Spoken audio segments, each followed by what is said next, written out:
Alright, chat. Welcome back to Overzone Part 2. Well, actually, first we're going to do the white memory mini game, and then we're going to do story Part 2. Okay, well, let's do the white memory and suffer, I suppose.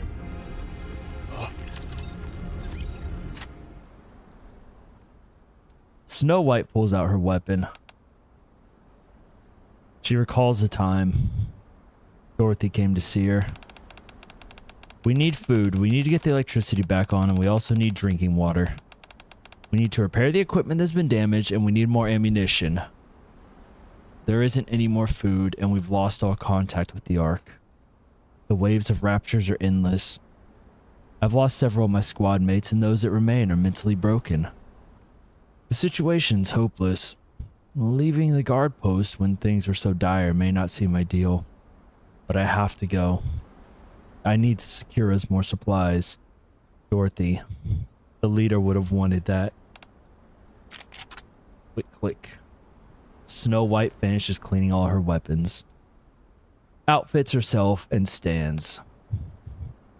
She finishes the last sentence in her journal entry, detailing the preparations for her exploration.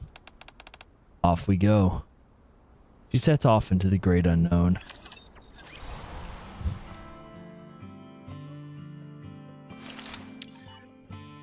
All right. I guess we do the memory disk. What is recollection? Ah, okay.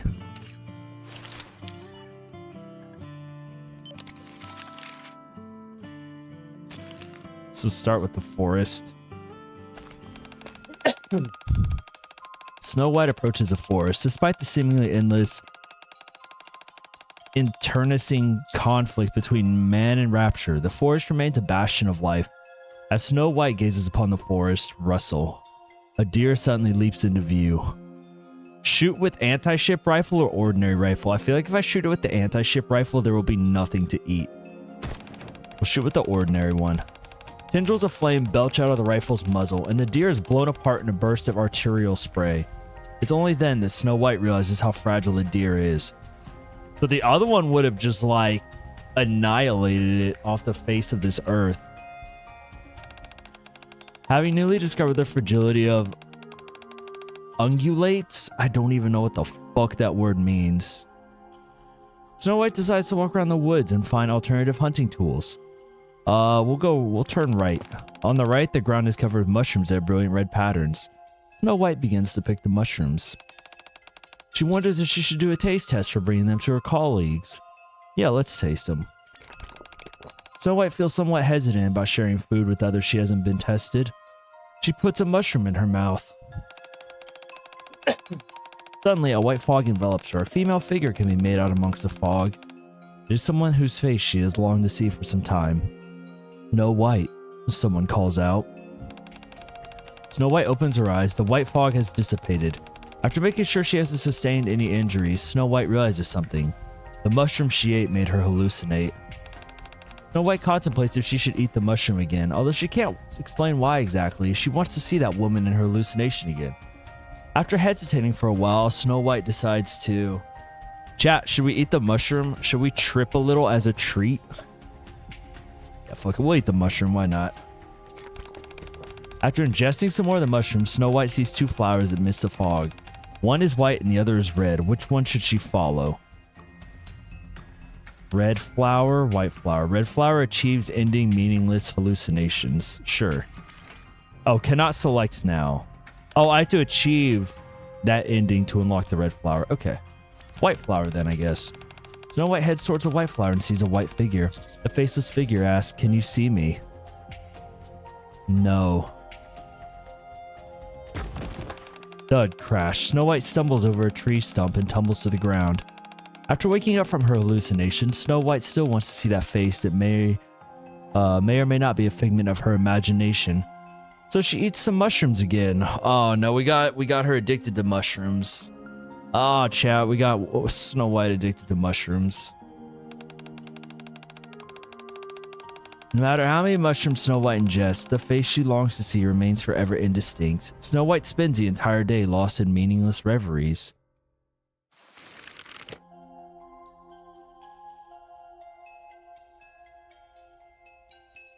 Okay, so we got a new ending.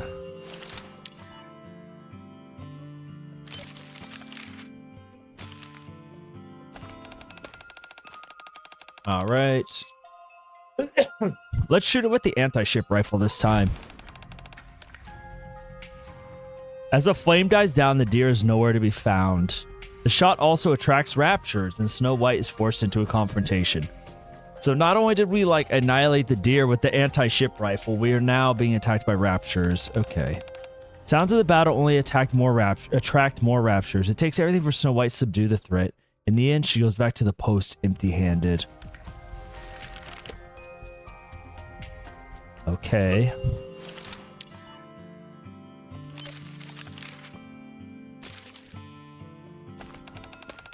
Alright, so shoot with ordinary rifle. I want to go right again. I want to eat the mushrooms. Paste them. Okay, we start tripping. Okay, let's get Snow White hooked on more mushrooms. Alright, now we can follow the red flower. Snow White heads towards the red flower and hears a buzz of a radio. An old song is being played. Someone can be heard humming along to the song. They sound homesick. Suddenly, holy Jesus, okay, hold on. Suddenly, a long-forgotten memory comes rushing back to her. She used to listen to songs with Red Hood, who loved old songs. Hello, little one. Snow White was in a terrible mood that day. So many of those close to her had lost their lives. Snow White could never forget their eyes as they died, filled with fear and a hint of relief. As the music continues to play, Snow White walks up to Red Hood. Why do you look so solemn, little one? You're gonna give yourself wrinkles if you keep scrunching up your face like that, Red Hood says with a grin. Stop doing that. Take a look at this. Red Hood brings the radio closer, playing a song about missing one's hometown. It's an old guitar-centric pop song, which didn't suit the battlefield at all.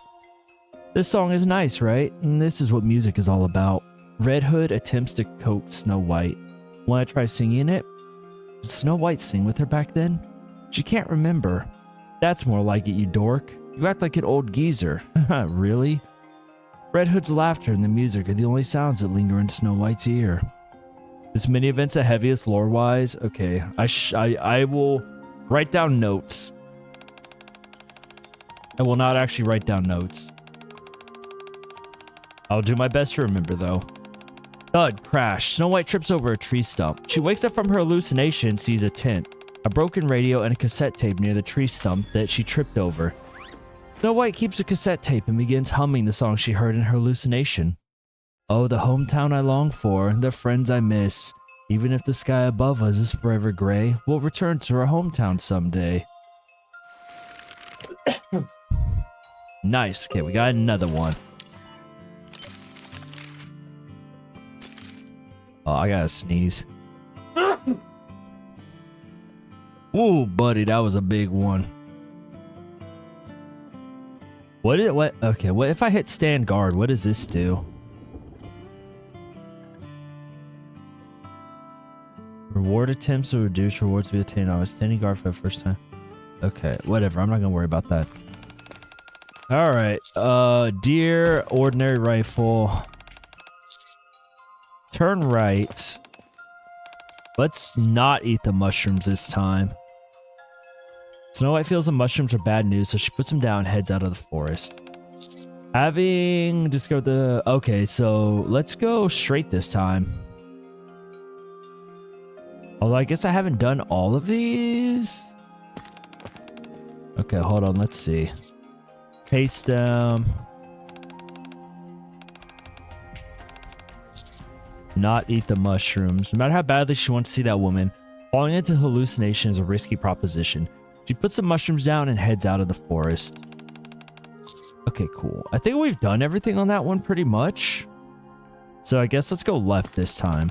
On the left, Snow White sees a chain link fence. She walks towards it, intending to snip it into separate parts that could be used to make traps. She approaches a metal fence and sees a corpse draped over the top of it. The body is clothed in a camouflage outfit and carrying a bow and backpack. Snow White cuts down the metal fence and sets the corpse on the floor. The duffel bag contains electrical wires, a phone, dry rations, a pail, and a map. Snow White looks at the bow and arrow. These weapons, along with the camouflage, might prove useful for hunting. She contemplates whether she should take them. Yeah, take everything. They're dead. What are they gonna do with it? Snow White apologizes, takes the dry food, bow and arrow, and camouflage outfit. She must survive for the sake of her colleagues. If that means benefiting from someone else's death, then so be it. Snow White prepares to hunt. She starts to set up a trap using the metal wire she got from the fence. Being proficient with crafting, she succeeds in making a trap and resumes her hunting once again. Snow White returns to the spot where she saw the deer and sets a trap. The bleats of a deer can be heard in the distance. She decides to hide behind a tree and watch.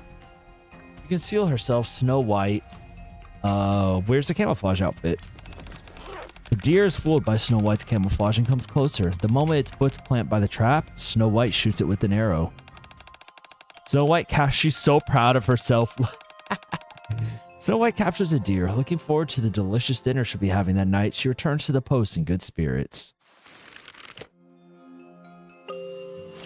Nice, okay. So we have 4 of these to do.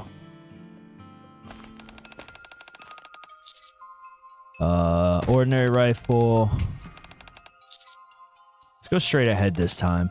Walking forward, Snow White discovers a wood cabin. She heads inside to look for any useful items. All of these is canon? Perfect. The cabin is entirely bereft of food and supplies. However, Snow White can ascertain from the antlers hanging on the wall and the bearskin on the floor that a hunter resided there. Scrawled directly on the table in red are the words, "Don't be the prey." Snow White turns and heads back into the forest. Having newly discovered... Oh, okay. So I guess at this point we're just pretty much clearing out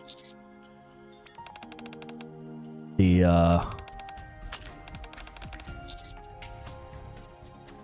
all the ones. So when we cover ourselves in leaves, the camouflage is not full of deer. Just as it's about to approach a trap, it widens its eyes and flees the scene. Snow White watches in desperation as the escaping deer slowly disappears into the distance. No matter how long Snow White waits in hiding, the deer don't return. The trap she made only manages to catch a few small woodland critters. With small animals in tow, she trudges back towards the post.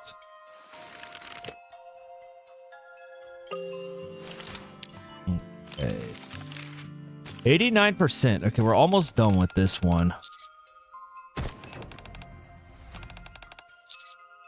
Okay, we're done with the left. Okay, we just have the right. Okay.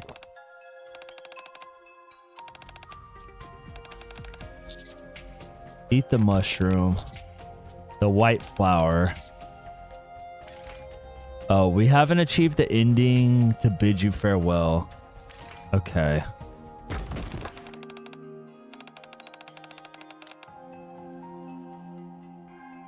Alright, so we'll just quit some stuff's hidden in other areas. Okay. Gotcha. So we need that ending from another area. Oh, okay. Well, I guess...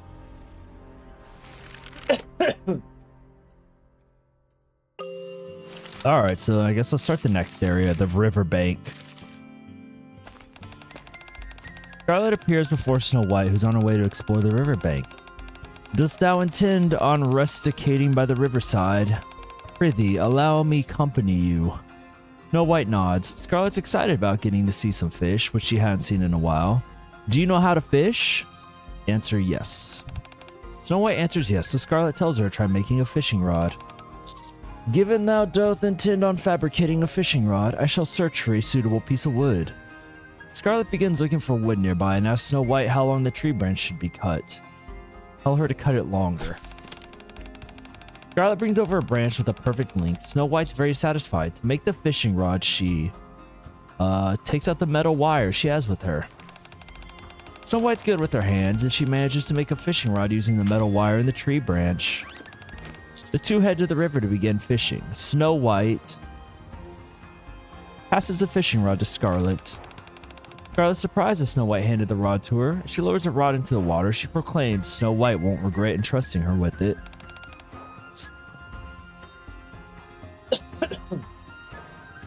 Scarlet says that no fish will come if she doesn't move the rod and claims it can only catch a big fish if they shake the rod. She begins swinging the rod as she speaks. Almost immediately, they catch something. A pocket knife? Scarlet has caught a pocket knife. She hasn't seen something like this in a long time and stares at it, forlorn. Snow White recalls a memory with Scarlet from long ago. Okay. That's a lot of text. A sip of water before I read all that.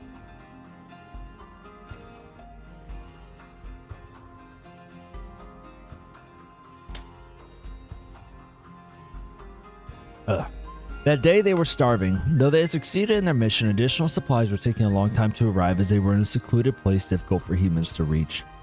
I'm so hungry I could eat a horse.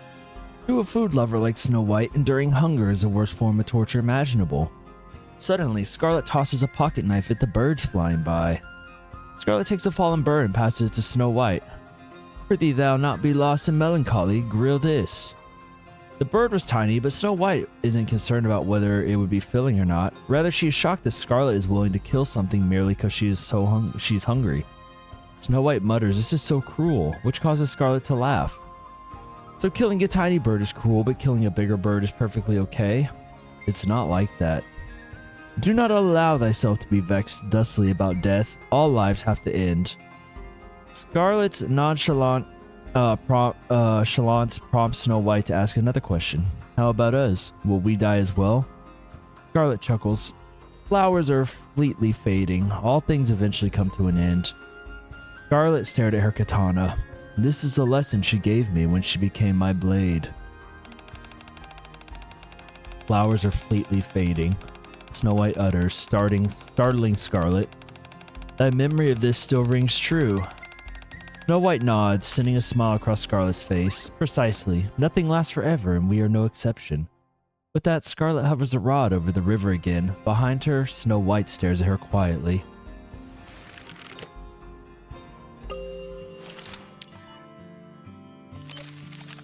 Alright. Answer no this time. Actually, yeah, let's do like all of this path first. Short fishing rod. Snow White notices the branch is shorter than she expected. Scarlet asks if it's what Snow White actually wanted. Snow White ponders if she should use a branch for something else. Snow White passes a branch to Scarlet and tells her to sharpen one end.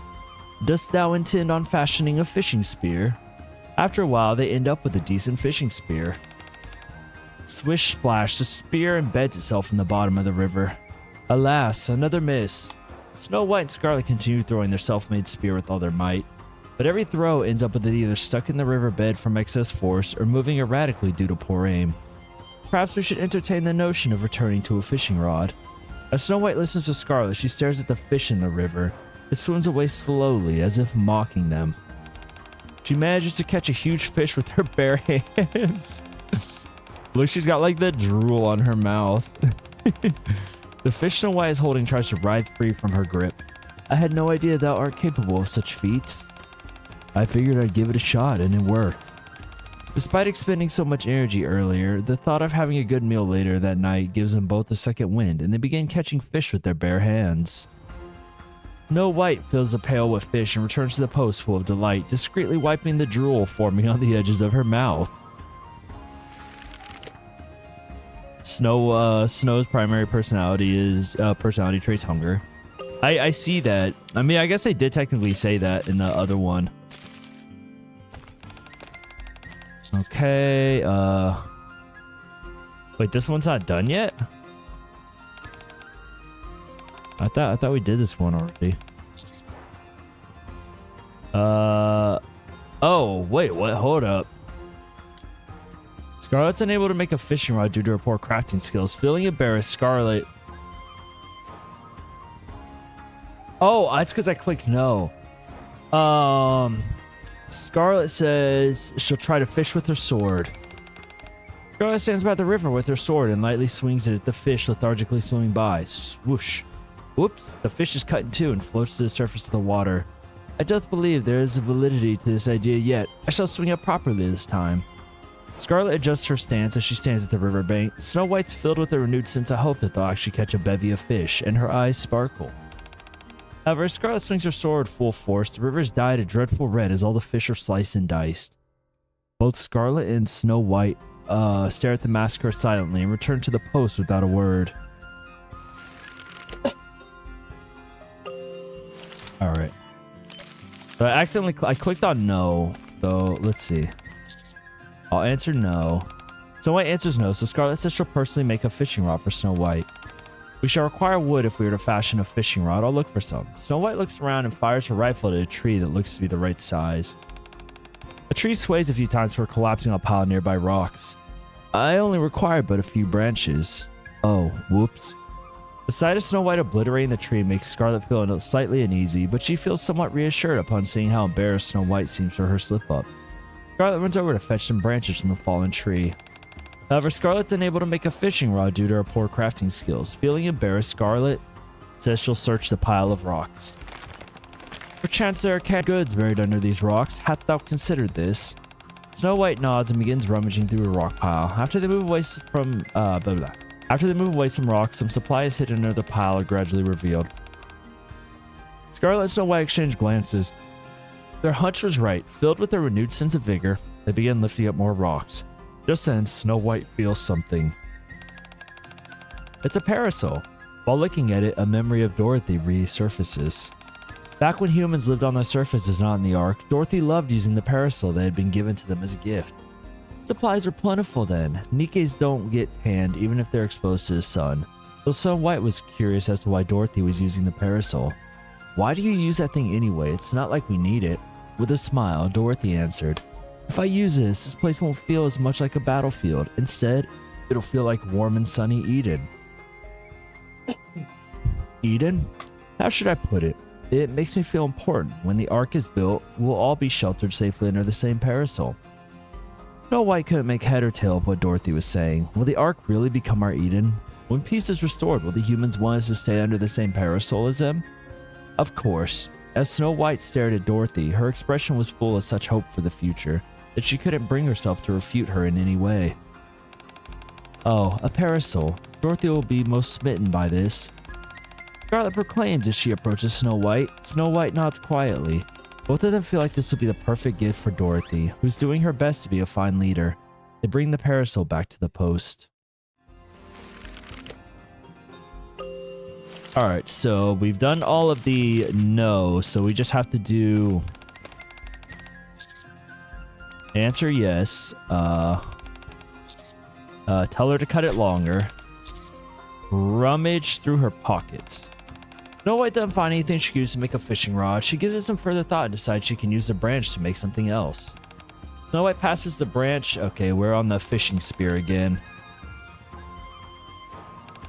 Okay, yeah, we already did the fishing spear and then they catch him by hand. Yeah, okay. Alright, so... Answer yes. Oh my god, I'm so sorry, bro. I cannot stop coughing. Tell her to cut it longer. Metal wire. Use the fish. Okay, so this time we'll use the fishing rod. It's Snow White. Snow White stands by the river with the fishing rod she has made. She closed her eyes and tried to sense the movements of the fish. A long time passes, but nothing happens. Snow White, whose eyes are closed, can feel Scarlet nodding off behind her. The fish also seem to have fallen asleep, as nothing is biting the rod. Oh, it's not COVID? Nah, it's just sinuses. My allergies are real bad right now, so... Alright, we're done with the riverbank, onto the suburb. Rapunzel appears before Snow White, who's on her way to explore the church. Come with me today. I've been to the suburb. Snow White nods. Snow White and Rapunzel head to the outskirt and gaze at the structure demolished by raptures. They attempt to find a recognizable structure they can check out. We'll start with the apartment buildings. Snow White and Rapunzel go to the apartment buildings to look for daily necessities, but most of them have been completely obliterated from rapture attacks. There are only 3 houses they can still enter. Snow White enters a house on the left. Walking into the house on the left, the two find the posters of the Ark and lots of lottery tickets scattered inside. The lottery tickets have "Try Again" printed on them. Amongst the pile, there's a cookbook. On the pages, sentences such as "Recipes anyone can learn," "Become a master in your own kitchen today," can be made out. Rapunzel said it'd be nice if they can find food and make some dishes to bring back to the post. Snow White asks Rapunzel if she needs the cookbook. Rapunzel says,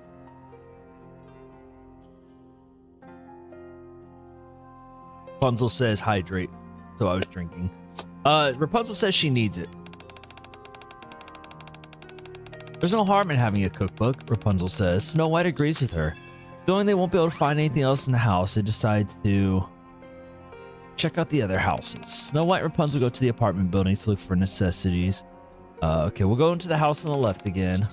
She doesn't need it this time. When it comes to cooking, all you need is intuition. Rapunzel says. Snow White decides to believe her, feeling they won't be able to find anything else in the house. They decide to. We should be done with that house. I thought we were done with that house. Alright, let's go to the house in the middle. Come to the house in the middle, see a bunch of empty cans piled up neatly in a corner of the empty room. Seems someone else has been there. While most of the doors are either open or broken, they find one door that is tightly closed. They try opening the door. There's a bed in the room. On the bed lie two bodies, their fingers intertwined. Snow White and Rapunzel wordlessly look at the photo frame on the bedside table. A couple smiles happily in the picture. Seems like they're a couple. After looking at the picture for a while, Rapunzel says she wants to mourn the deceased and decides to take the photo frame with her. Knowing they won't be able to find anything else in the house, they decide to check out the other house. Let's do the one in the middle. This time we'll leave the door alone. For now, looking for supplies and food's top priority. Upon picking up the familiar smell of death coming from inside, they decide not to open the door. Alright, and then we'll go to the house on the right now. House on the right's entirely empty. Rapunzel posits the former residents must have taken refuge somewhere else. Snow White looks at the empty room, discovers a dried white flower that has fallen on the ground. The buzzing in her ear, then a voice rings out. This flower is more like you than me. Snow White? Rapunzel's voice brings Snow White back to reality. Despite Rapunzel's concern, Snow White insists everything is fine, tells her not to worry. Snow White then suggests they continue their search. Rapunzel agrees and walks away while Snow White picks up the flower. Snow White feels an unprecedented wave of emotions and I can read. Surreptitiously, good enough, right? Yeah, y'all know what I'm saying. Y'all can see it's on the screen. You can read it yourself. Takes the dried white flower. Feeling they won't be able to find anything else. Okay. All right, we'll leave the dried flower on the ground this time. Feeling that keeping the flower will bring unpleasant memories, Snow White decides to avert her gaze. I think we've already checked out everything in the houses, right?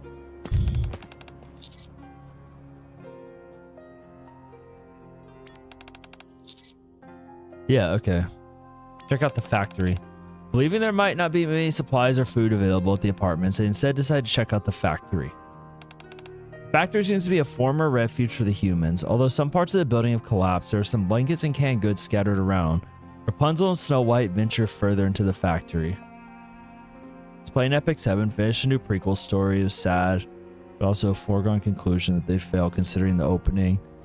I didn't wait. Hold. There's a prequel story out. I didn't know they had a prequel story. Yeah, I mean, obviously we know they fail because we're on like World 7 or whatever.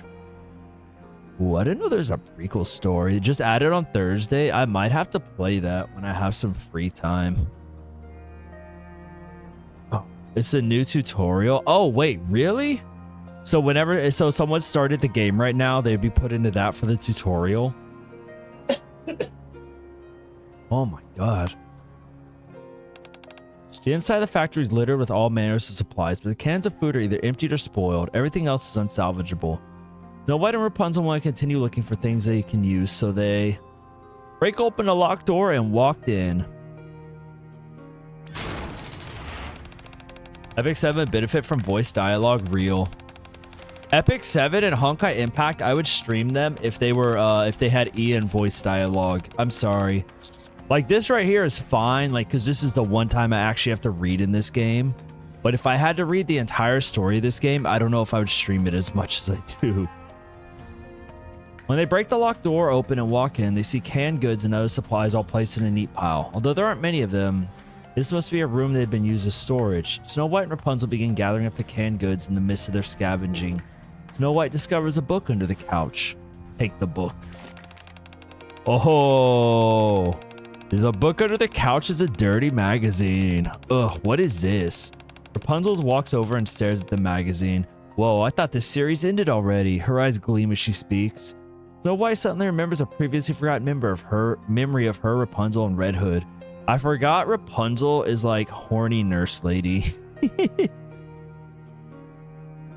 Episode 1 has actually been condensed for a fair bit too. 0 is 4 chapters and 1 is now only 6, so together about as long as a full episode.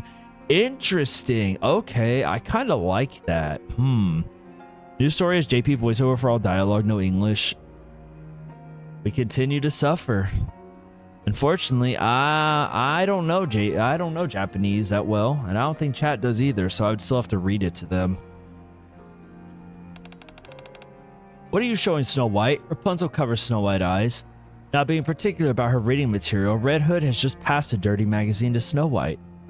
Rapunzel blushes and urges Red Hood to throw away the smut. Undeterred, Red Hood continues to tease Rapunzel with the racy magazine. While Snow White watches them argue, she realizes the animosity between the Red Hood and Rapunzel has given way to real friendship. You're not the slightest bit shy about reading this kind of stuff. Oh, you still remember that? Snow White nods while Rapunzel smiles. How could I forget? After going through that, I don't think anyone else can make me feel embarrassed ever again. Rapunzel takes a dirty magazine from Snow White. I can read things even more salacious than this now. Red Hood would be shocked if she saw me now, wouldn't she? Actually, she's probably over the moon that she managed to influence me. Rapunzel returns the magazine to Snow White. I kept feeling like Red Hood was embarrassing me on purpose, so I was kind of annoyed, but now I kind of miss it. Rapunzel stops talking and begins collecting the rest of the scattered canned food. Meanwhile, Snow White watches her quietly. Alright, so suburb is 62% done. We just need to do the other part of the warehouse. Okay.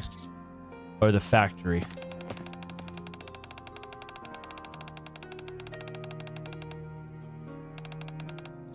Alright, walk into a room where the curtains are closed.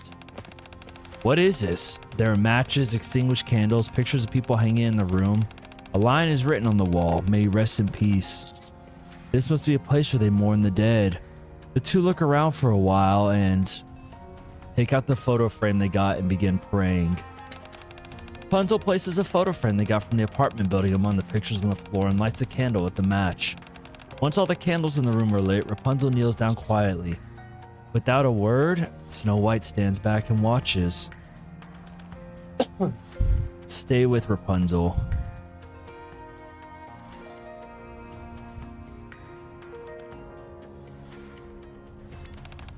Snow White asks, why are you doing this? What? They're already dead. Rapunzel answers, death is not the end. The marks these people made during their lives will not disappear simply because they're no longer with us. Everything truly ends only when everyone who remembers them is gone. Rapunzel stands up and looks at Snow White, so I decide to remember. I don't want them to be forgotten, for everything to come to an end and rob them of all meaning. So I will keep praying to remember the precious lives they used to lead. I will acknowledge their deaths and bid them farewell. Death is not the end. The real end happens when one's existence is forgotten. Snow White falls into deep thought. She never thought of it that way. Rapunzel looks at Snow White, who's lost in thought, and kneels once again to pray. While Snow White watches Rapunzel pray, she asks, then how do we bid someone farewell? Look them in the eyes, say to them, be well.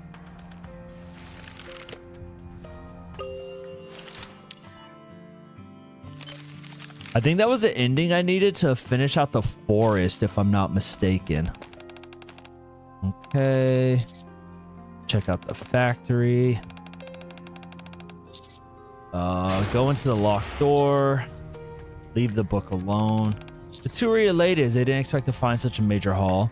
As Rapunzel looks at the canned goods, she remembers how the atmosphere at the post has been fairly gloomy lately. Dorothy has also been rather morose as well. Rapunzel suggests they make some dishes and give everyone else a pleasant surprise. Snow White agrees with the idea. Rapunzel follows a cookbook and begins cooking. Rapunzel says she happened to have a cookbook handy that she'll follow. She announces she'll use this canned food to make something delicious and goes out to start a fire. As Snow White watches Rapunzel, her anxiety slowly builds. Gurgle, gurgle, gurgle. An appetizing soup boils in the huge pot. Its aroma fills the factory and Snow White begins to drool. Can I have a taste? Of course.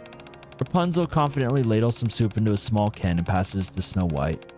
Snow White puts a spoonful of soup in her mouth. She's filled with pure ecstasy. How is it? Does it taste okay? It's wonderful. Rapunzel's mood improves when she sees Snow White's obvious delight. With the big pot and canned goods in tow, they return to the post triumphant. I like this art. It's so cute. I like all these sketch arts. All right, we're almost done with the suburb. I feel like we did everything in the apartment buildings already, right? Am I crazy?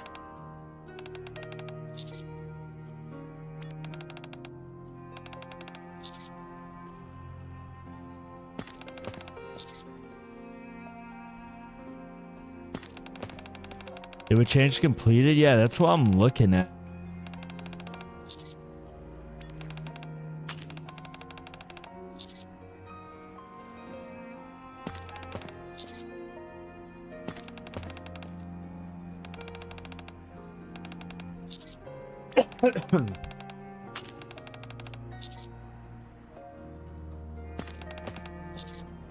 Okay, I guess.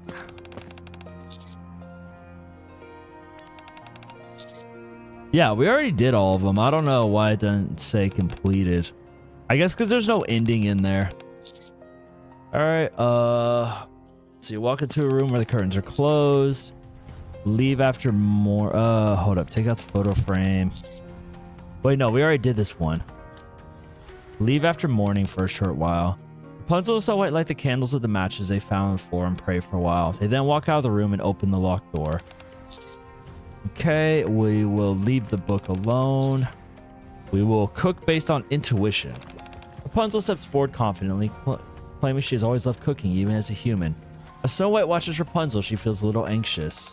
Gurgle, gurgle, an unknown substance boils in the pot. What was once delicious food is now a disastrous pile of black mush. It can no longer even be considered food.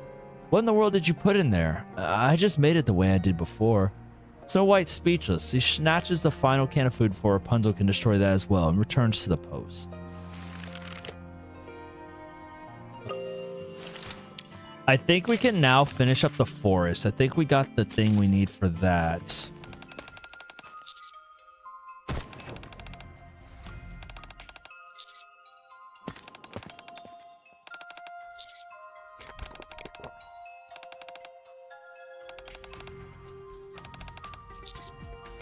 We're going to eat the mushrooms. We're going to follow the white flower. Okay, cool. Snow White heads towards the white flower and sees a white figure. The faceless figure asks, "Can you see me?" "Yes." The white figure smiles. "If you want to see me, you should come to meet me, Snow White." Thud. Snow White opens her eyes. A towering tree stands before her. Something about this all seems oddly familiar. Snow White looks at her feet. As she does, a long-forgotten memory comes rushing back. On a day when the fighting had no end in sight, she came over with the memory capsule and a sheet of paper. "Everyone write down your wishes on these and place them in the memory capsule." They tore the sheet of paper into 7 pieces, wrote down their wishes and placed them in the capsule. She buried the memory capsule in the ground and spoke, "One day when our job is finished, let's open it together." Under that enormous tree, she made a promise that would never come true. Snow White takes out the memory capsule buried in the ground. There are 7 pieces of paper inside. "I hope everyone's still alive after the war. I'm willing to follow the red flower till the very end. I hope that one day everyone will know our names. I want some food and alcohol from my hometown. I hope we'll emerge victorious. I hope she'll be safe and sound." After reading 6 of the clippings, Snow White opens the last one, which has been neatly folded. It's hers. "I hope we can save the humans." Snow White considers the last words she ever wrote. "I hope we can save the humans." Snow White returns the slips of paper to the capsule and stands up. To commemorate her, Snow White decides to go to the meadow where she's buried.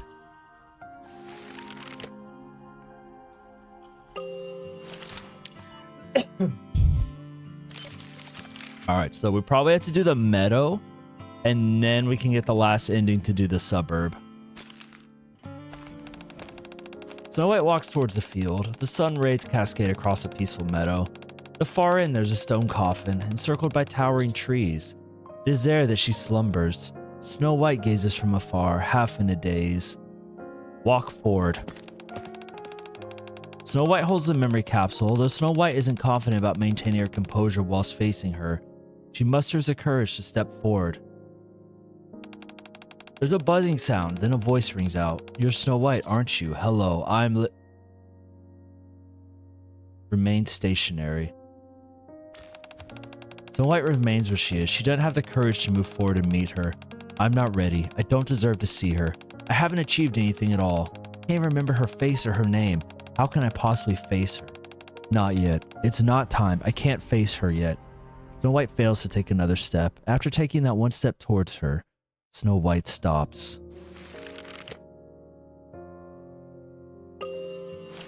Okay,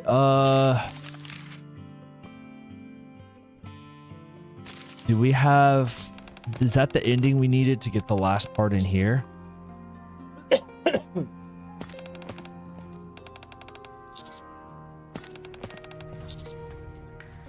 Okay, we got the photo frame.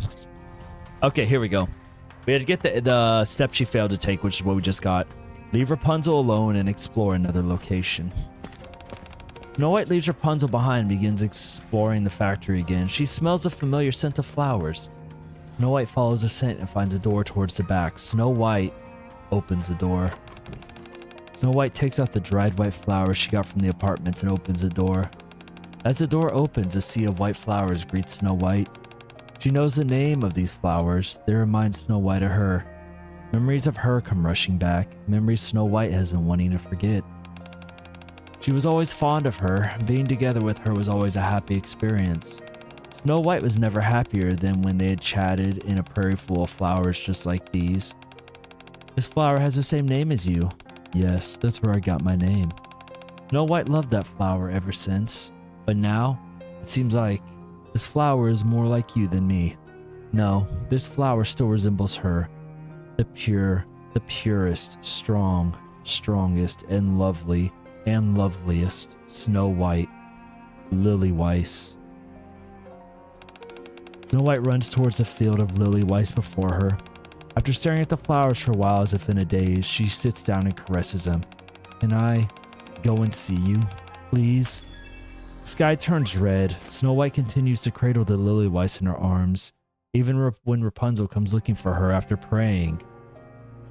Oh damn, did they port Nier to mobile? Bro, I mean, this game's like the closest you can get to Nier without playing Nier, right? They're like such a parallel like storyline type thing. Also, what's up, Ev? How you doing?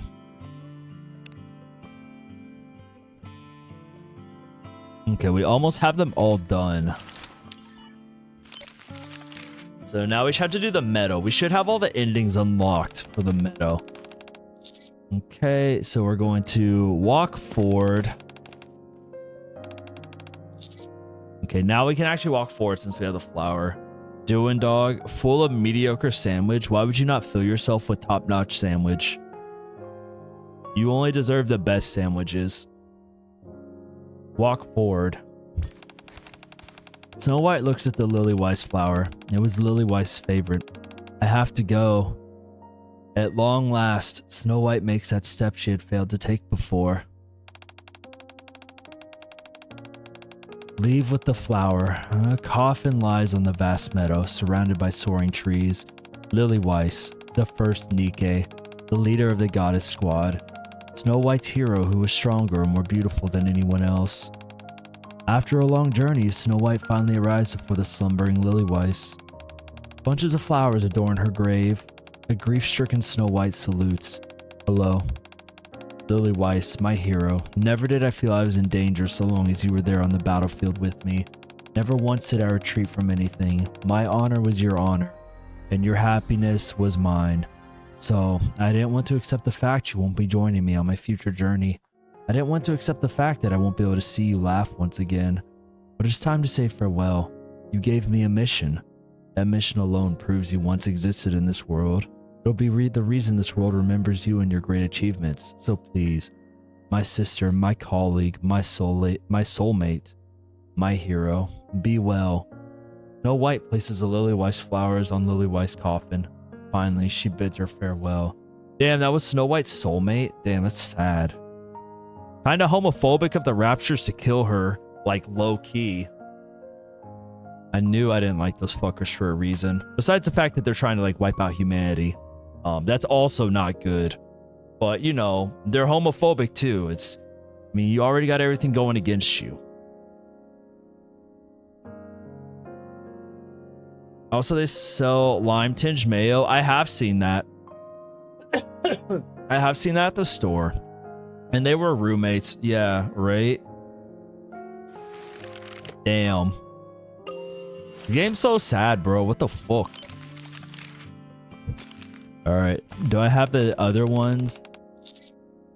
Okay, cool. So now we have 2 more paths to go down. Look around. Oh, it's go back. Is that an ending?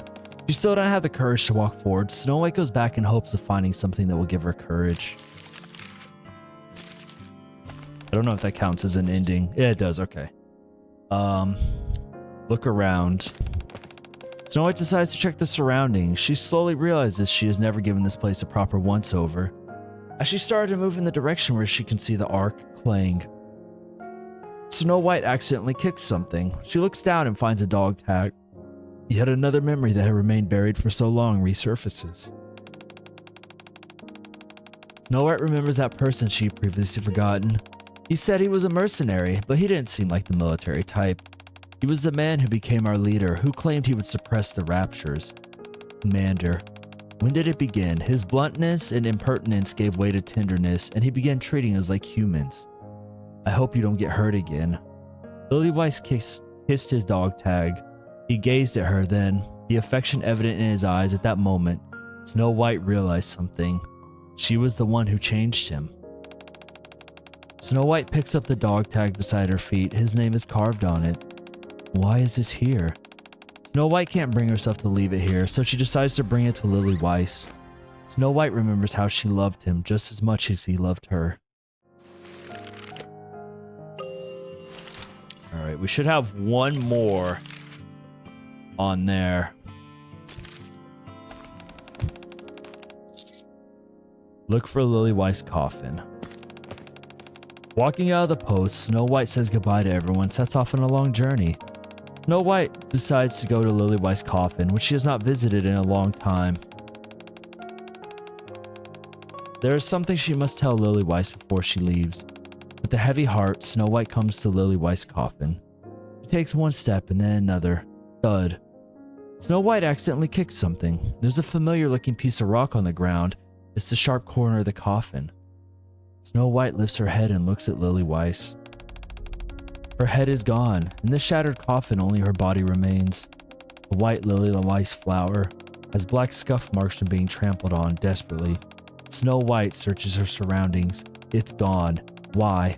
How is this happening? Her face is gone. Only her body is left. No one will remember her this way. I haven't achieved anything yet. I haven't accomplished anything she expected of me. Will her story really end so meaningless? No way. I refuse to accept this. This can't happen to her, not to Lily Weiss. Clang, clang, clang. A sound echoes from somewhere. Buzz, buzz, buzz. The sound of machines. Gray intruders that disturb the ground. Raptures. The black marks upon the white flower. They say they took away her head. Exterminate them all. I will exterminate them all. I will find her head. I have to fulfill her legacy, what she wished for. I hope we can. I have to save her legacy. I have to save the humans. I hope we can save. I have to save her legacy. I have to save the humans. I hope we can save the humans. Click. Snow White gets to her feet and walks forward. She will exterminate all the raptors on the surface and recover the human world.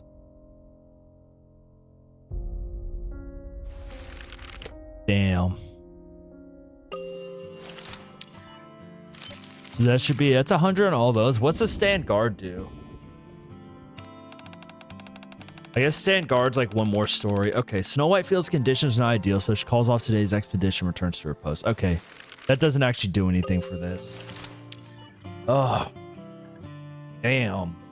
The raptors took her head. Okay, well, clearly we gotta fuck them up now.